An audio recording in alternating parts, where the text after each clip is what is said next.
Знаешь,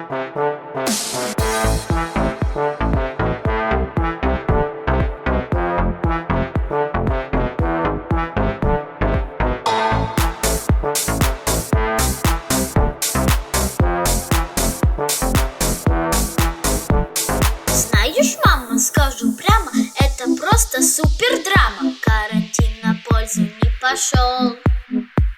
Маникюра больше нет, и прически больше нет. Челки тоже 200 лет в обед.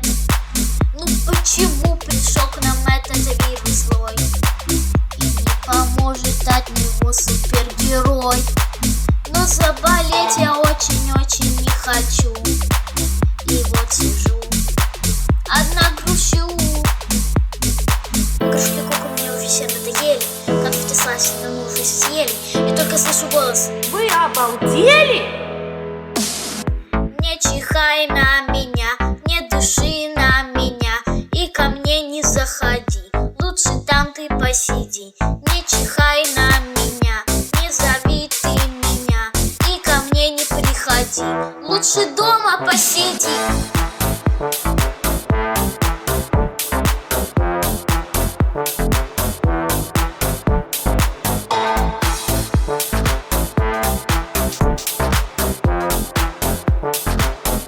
Не чихай на